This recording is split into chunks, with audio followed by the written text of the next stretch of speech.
The older you get, the more muscle you lose. And that's not just aesthetic. Muscle is tied to your mobility. It's the foundation of your metabolic health. It is your very independence. It's the difference between freedom as we age and friction, where everything in life is just harder. So the advice is always the same. Build muscle, keep it, lift weights, eat protein. He walked in on a Tuesday morning looking like any other patient I'd see on a regular day. Pressed shirt, decent shoes, no wheelchair, no walking aid. Just a man in his late 50s who'd come in for a routine checkup, the kind most people reschedule 3 times before they finally show up. His file was clean. No major diagnoses, no red flags. Blood pressure slightly elevated but nothing alarming. On paper, he was fine. I asked him to do one thing. Just one. Stand up from the chair without using his hands. He looked at me like the request was almost insulting. Like, of course he could do that. He shifted forward, planted his feet, and pushed. Nothing happened. He tried again. His face changed. That quiet confidence from 30 seconds ago was completely gone. He gripped the armrest, hauled himself upward, and finally made it to his feet. Slightly breathless, slightly embarrassed, trying to laugh it off. I didn't laugh, because I had seen that exact moment hundreds of times before, and every single time it meant the same thing. Hi viewers, I want to ask you something simple and honest. Can you stand up from a chair right now without using your hands to push yourself up? Yes or no, drop it in the comments. You might be surprised by your own answer. That moment, watching a man struggle to perform one of the most basic movements a human body should be able to do, that moment never gets easier to witness. Not after the first time. Not after the 100th. And here is the part that should stop you cold. He had no disease, no neurological condition, no injury, no diagnosis that explained any of it. By every standard medical measure, this man was healthy. But his body was telling a completely different story. What I was looking at was a man whose muscles had been quietly disappearing for years. Not dramatically, not overnight, slowly, invisibly. The kind of loss that doesn't show up in the mirror until it's already gone too far. The kind that doesn't announce itself with pain or obvious symptoms. It just takes, and takes, and takes, until one ordinary Tuesday morning, a man who thought he was fine cannot lift his own body weight off a plastic chair. The name for what was happening to him is sarcopenia. And before you assume this is a story about someone else, I need you to stay with me for the next few minutes. Because if you are over 30 years old, this process has already started in you. Right now, today, whether you feel it or not. That is not a scare tactic. That is physiology. The reason I keep talking about this, the reason I come back to it again and again, is because I have spent years watching what happens when people don't know. I have watched capable, independent people become dependent. I have watched strong people become fragile. And almost every single time, it was not because of a disease that came out of nowhere. It was because of something that had been building silently for decades while nobody said a word about it. You deserve to hear about this sooner. So today, I am going to walk you through exactly what sarcopenia is, what it is doing to your body right now at a biological level that most people never get told about, why it matters far beyond just how strong you feel, and exactly what you can do to stop it, slow it, and in many cases genuinely reverse it regardless of how old you are or how long it has been going on. And I want you to stay until the end. Because the framework I am going to give you in the final part of this video is the clearest and most practical thing I can offer you. It is not complicated, but it requires you to understand the problem first, really understand it, before the solution will make complete sense. So let's start with the man in the chair. Because what happened to him is not a story about weakness in the ordinary sense. It is a story about a process so common, so widespread, and so consistently ignored that it has become almost invisible. Hidden in plain sight inside the bodies of millions of people who believe they are doing just fine. And the most alarming thing about sarcopenia is not what it does to your arms or your legs. It is what it does to everything else. Most people think muscle loss looks like something. They imagine it as obvious, dramatic.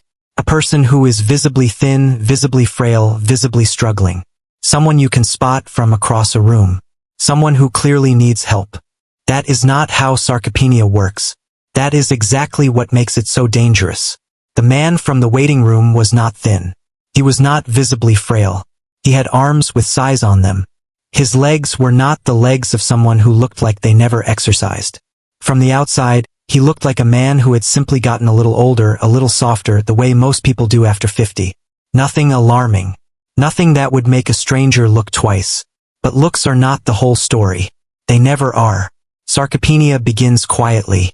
It starts somewhere in your 30s, a slow and almost imperceptible process where your body begins losing muscle at a rate of roughly 3 to 5% per decade. That sounds manageable. That sounds like something you would notice and correct. But you don't notice. Almost nobody does. Because in the beginning, the losses are too small to feel, too gradual to register, and the body is clever at compensating for what it has already lost. Then you hit 50, and everything accelerates. After 50, the rate of muscle loss picks up sharply. Some research suggests the decline can reach 1 to 2% per year if nothing is done to stop it. And this is no longer a slow background process. This is your body changing in ways that compound over time, quietly stealing your capacity, your balance, your strength, and your independence 1 year at a time. Here is the part most people never get told. It is not just about size. You can lose strength and function at a rate that is significantly faster than you lose actual muscle size, which means you can look in the mirror and think you are fine. Your clothes still fit roughly the same way. You don't look dramatically different. And yet the muscle you have left is performing far below what it should be. The quality has dropped. The power has dropped. The reliability of that muscle in a real moment when you actually need it has dropped. That is a very specific kind of dangerous. Think about what happens when you stumble. When your foot catches on an uneven surface and your body begins to tip. In that fraction of a second, your muscles need to fire fast, with force, and with precision. That split-second response is not handled by just any muscle fiber. It is handled by a very specific type called fast-twitch muscle fibers. And these are the first fibers that aging takes. Fast-twitch fibers are responsible for explosive, powerful, rapid movements. The lunge to catch yourself. The quick step to restore balance. The sudden surge of force to grab something before it falls. These are not glamorous muscles. They don't make you look impressive in a photograph. But they are the muscles that keep you upright. The muscles that prevent a stumble from becoming a fall. The muscles that, when they are gone, nobody replaces them for you. And aging takes them first. But that is only part of what is happening. Because alongside the fiber loss, something else is deteriorating quietly. The connection between your nervous system and your muscles, what we call the neuromuscular junction, begins to break down with age. Think of it as the cable between your brain and your muscle.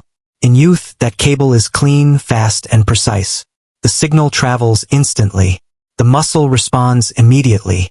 With age, that cable begins to fray. The signal gets muddier. The response slows. The coordination between what your brain intends and what your body actually does becomes less reliable. And this is a big part of why older people are more prone to stumbling, to misjudging distances, to moving in ways that feel slightly off. It is not just the muscle. It is the communication system breaking down between the brain and the muscle together. Now hold that thought. Because there is one more layer to this. One more thing happening inside aging muscle that ties all of this together. And when I explain it, the whole picture is going to shift for you completely. Your muscles look intact. But something inside them is quietly collapsing. And it has nothing to do with how often you exercise or how much you eat.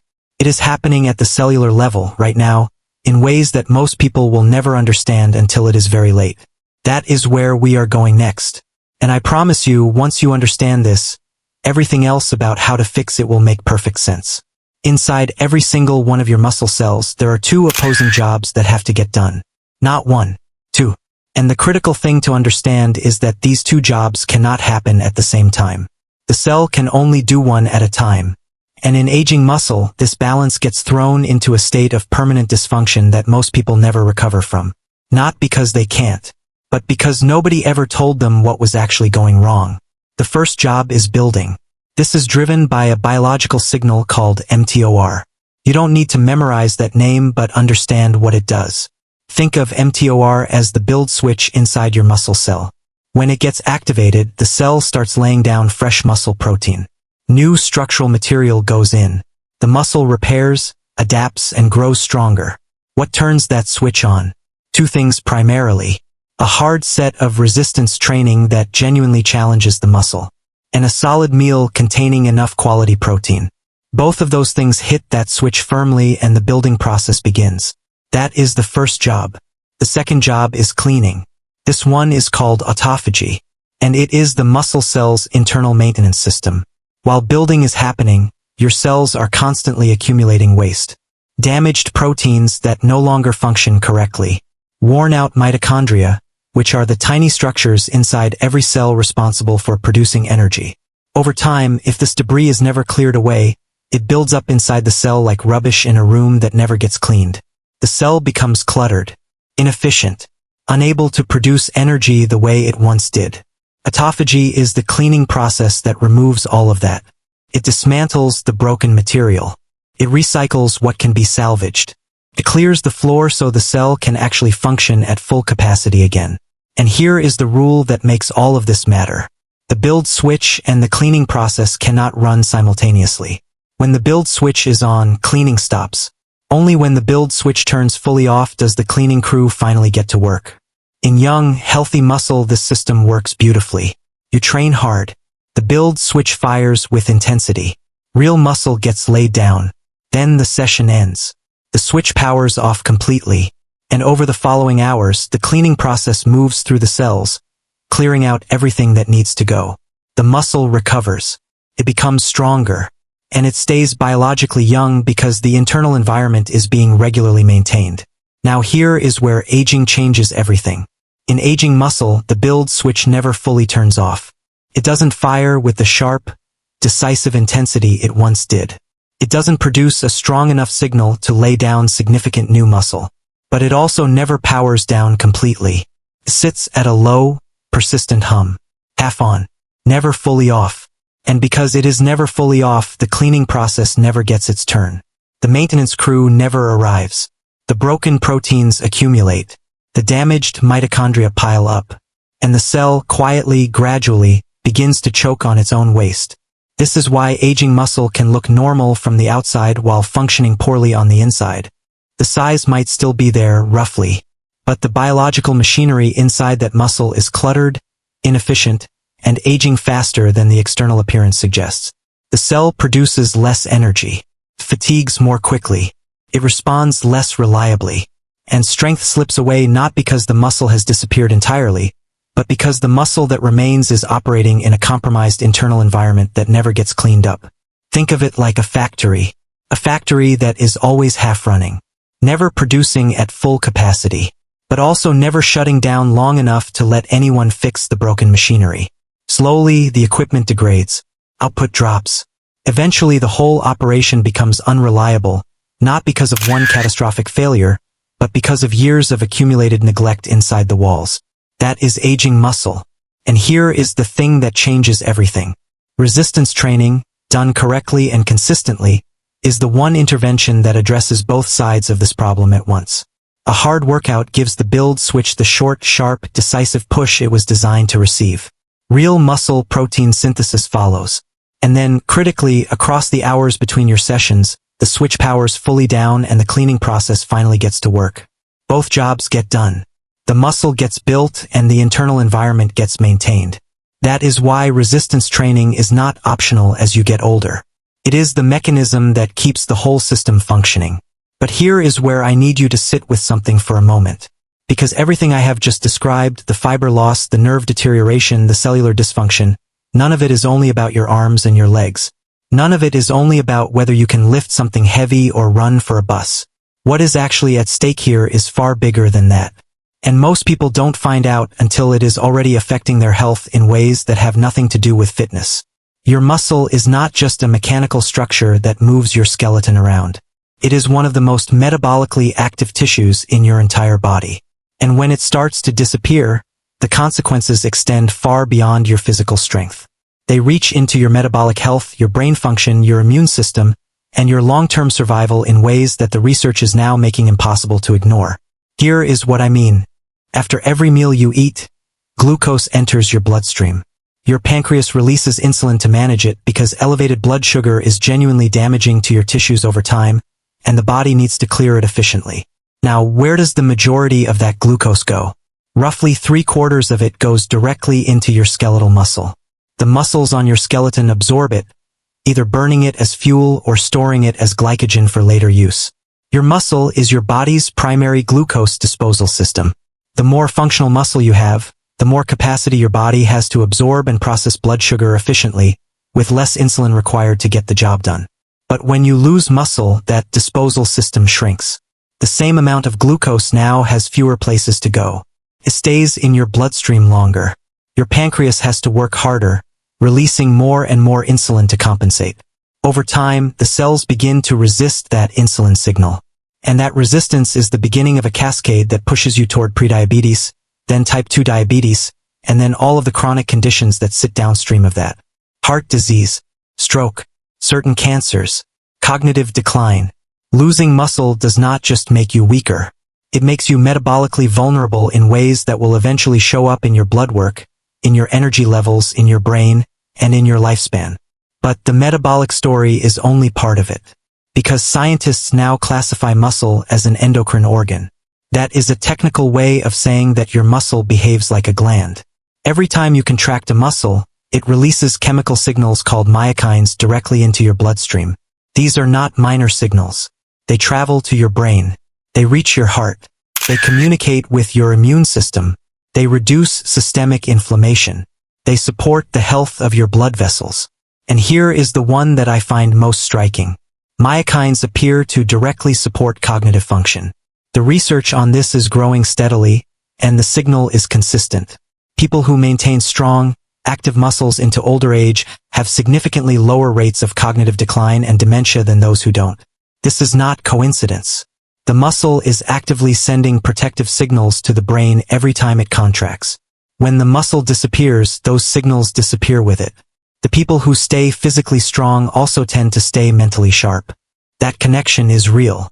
And then there are the bones. Resistance training places mechanical load on your skeleton. Bone tissue responds to that load by remodeling itself, becoming denser and structurally stronger. This is one of the most well-established ways to push back against osteoporosis. And the reason this matters enormously is that a weakened bone and a weakened muscle together create a situation where a simple fall becomes a life-altering event. I have seen this pattern more times than I can count. A fall that a strong person walks away from becomes, for a frail person, the event that changes everything. The recovery is long. The complications are serious. The loss of independence that follows can be permanent. And the mortality risk associated with major fractures in older adults is not something to take lightly. It is real, it is significant, and it is largely preventable. Stronger muscles catch you before you fall. Stronger bones hold when they take impact. Together, they are your body's structural defense system. And both of them depend on what you do starting now. So let me bring this all together. Because I said at the beginning that I would give you a framework. Not a complicated protocol. Not an overwhelming list of things you will never actually do. A real, livable, three-layered approach that addresses this problem at every level. And I want you to actually use this. So I am going to be direct and specific. The first layer is training. Resistance training is the foundation. Non-negotiable. Not because I am asking you to become someone who lives in a gym, but because it is the only stimulus that addresses both the build and clean cycle I described earlier, while also directly triggering the myokine release that protects your brain, your heart, and your metabolism. You do not need a gym membership to start. Bodyweight exercises work. Resistance bands work. Pair of dumbbells works. What matters is that you are loading your muscles against resistance and pushing them hard enough that the final few repetitions of each set feel genuinely challenging. Focus on the major muscle groups. Your legs carry your entire body through life and they need serious attention. Your back, your chest, your shoulders. These are the structures that keep you upright, functional, and capable. If you are starting from nothing, start with 30 squats and 30 push-ups daily. That is a real starting point, not a forever point. A starting point. The goal is to build from there, from a daily mini routine to 2 full sessions per week, then 3, then something that becomes a consistent and growing part of how you live. Do not skip the explosive component as you get older. Because fast-twitch fibers, the ones aging takes first, respond specifically to speed and power. Jump squats, fast push-ups. Any movement where you are training your body to respond quickly with force. These are the movements that rebuild exactly what sarcopenia removes first. And keep cardio in the picture alongside your resistance work. Brisk walking, cycling, swimming, Cardiovascular fitness and muscle mass together are the most powerful combination we have for long-term health and independence. One without the other is incomplete. The second layer is nutrition. And this is where I need to address something that is quietly causing harm to a huge number of older people right now. As you age, your muscle becomes what we call anabolically resistant. It becomes harder of hearing when it comes to growth signals. The same meal of protein that would have stimulated significant muscle building in your 20s or 30s produces a much weaker response in your 60s or 70s. The signal gets through, but it is quieter. The solution is to send a louder signal. That means eating more high-quality protein, not less. It means eating it consistently across your day, spread across your meals rather than concentrated in one sitting. And it means prioritizing protein sources that are rich in an amino acid called leucine, which is the most potent activator of muscle protein synthesis we know of. Animal proteins are the richest sources of leucine. Meat, fish, eggs, and dairy all sit at the top of the list. If you are eating a plant-based diet, focus on lentils, chickpeas, edamame, tofu, and quinoa, and consider a soy or pea protein supplement if you are genuinely struggling to hit your targets. The general target to aim for is at least 1.2 grams of protein per kilogram of body weight per day. For most people, that translates to somewhere between 80 and 100 grams daily spread across your meals. And before anyone worries about this in the comments, protein at this level does not harm healthy kidneys. That caution applies specifically to people with existing significant kidney disease. If you are unsure, ask your doctor and get a basic blood test. But for the vast majority of people watching this, more protein is exactly what your aging muscle needs and almost certainly is not getting enough of right now. Build your meals around a strong protein source. Anchor every plate to something like eggs, fish, chicken, red meat if that suits you, dairy, beans, or tofu. Then fill the rest of your plate with whole plants, healthy fats, and fiber-rich foods. The Mediterranean pattern of eating sits beautifully alongside resistance training because it provides not just protein but all of the additional raw materials your muscle cells need to function and repair properly. The third layer is everything that supports the first two. Sleep is not optional. During deep sleep, your body does the majority of its actual muscle repair work. Growth hormone is released. Cellular maintenance accelerates. If you are training hard and eating well but sleeping poorly, you are leaving most of the benefit on the table. Prioritize sleep like it is part of your training program. Because it is. Prolonged sitting accelerates inflammation and directly undermines the quality of your muscle tissue. Break it up. Move throughout your day. Walk after meals. Take the stairs. Find every opportunity to keep your body in motion between your formal training sessions. Chronic stress drives elevated cortisol, and cortisol is catabolic. It breaks down muscle. Managing your stress is not a soft lifestyle recommendation. It is a biological necessity if you want your training and nutrition to actually work. And find something sustainable. Find a routine you will actually maintain across years and decades, not just weeks. With a friend. In a class. In your garden. On a treadmill in your spare room. It does not matter where or how. What matters is that you show up consistently, that you enjoy it enough to keep coming back, and that you treat this as a permanent part of how you live rather than a temporary fix. Now I want to come back to where we started. The man who couldn't stand from the chair. 6 months after that appointment, I saw his file again. His blood sugar had moved into pre-diabetic range. His bone density scan came back below where it should be for his age. He had been given medication to manage the blood sugar. He had been given a supplement for the bones. But nobody had sat him down and explained to him that his muscle was the root of almost everything showing up on those results. Nobody had told him that the solution was not in a pill. It was in a resistance band and a plate of eggs and a consistent decision to fight back. He didn't know. And that is not his fault. It is a gap. A serious gap in how we talk about aging and prevention. And it is exactly the gap I am trying to close for every person who watches this. Because here is what I know from years of watching people age in both directions. The difference between a vibrant, capable, independent 75-year-old and a dependent, fragile 60-year-old is almost never a single dramatic disease. It is almost always the quiet accumulation of small losses that were never addressed. Muscle that was never maintained. Protein that was never prioritized. Training that was always postponed until next month. It is a story written slowly, over decades, in choices that felt insignificant at the time. and it can be rewritten. Even if you are 60, even if you are 70, even if you are 80 years old and you haven't lifted anything heavier than a grocery bag in years. The research on this is unambiguous. Resistance training produces measurable strength gains in older adults at every age. The muscle responds. It adapts. It rebuilds. Not at the rate of a 25-year-old, but it rebuilds. And every gain matters. Every fraction of strength recovered is independence preserved. You are not too old. You are not too far gone. You are not starting too late. What you are is someone who now understands what is happening and what to do about it. And that changes everything. The strong people age differently. They fall less. They recover faster. Their metabolic health holds up better. Their minds stay sharper for longer.